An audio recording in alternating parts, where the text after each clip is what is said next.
La journée du jeudi 16 février 2017 a été marquée par la clôture des travaux et la réélection du président de la FANAF ainsi que le bureau exécutif.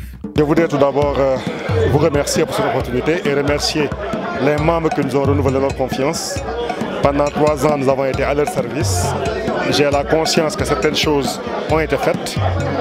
Beaucoup reste à faire et nous allons nous atteler à ce que le deuxième mandat soit, comme nous l'avons dit, inscrit sur la mise en place de bonnes pratiques de marché pour qu'on puisse assainir réellement les pratiques.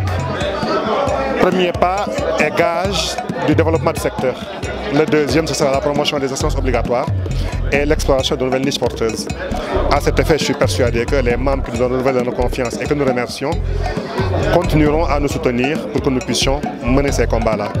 Et ce qu'il faut retenir principalement à l'Assemblée générale, c'est que c'était pour nous le moyen de faire asseoir autour d'une table des personnes qui servent l'assurance mais qui ont des visions antagoniques.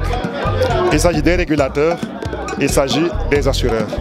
Le sentiment le plus partagé était qu'on était tombé à ce qu'on appelle la surrégulation, à d'autres l'inflation réglementaire, d'autres l'indigestion réglementaire, parce que depuis la crise de 2008, le régulateur ou le superviseur pensait qu'il fallait durcir de plus en plus la réglementation, de sorte à ce que les sociétés n'aient que très peu de marge de manœuvre.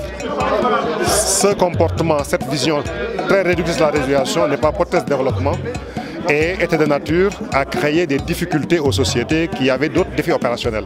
Je pense qu'au sortir de ces assemblées, nous retiendrons que la main dans la main, nous allons travailler pour organiser de bons états généraux de l'assurance qui nous permettent d'asseoir une feuille de route pour réfléchir sur quel secteur nous voulons au cours des 10 prochaines années.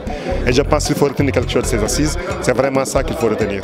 Non, ces principales recommandations auxquelles nous avons abouti, c'est justement cela, qu'il y ait plus de collaboration entre le secteur et ses organes de supervision. C'est également que pour des chantiers comme la digitalisation, qu'on ait une régulation d'accompagnement et non une régulation de répression. Et pour que la réassurance également, qui est un acteur incontournable, puisse accompagner la modernisation, la créativité et la recherche pour découvrir de nouveaux produits, pour bien les cerner, afin qu'on ait un secteur des assurances africain au service de l'Afrique. Face aux défis opérationnels et aux besoins de développement du marché de l'assurance en Afrique, il est nécessaire d'adopter une régulation moins contraignante basée sur l'accompagnement et moins sur la sanction, laquelle permettra par ailleurs d'explorer plus facilement de nouvelles niches porteuses telles que la digitalisation.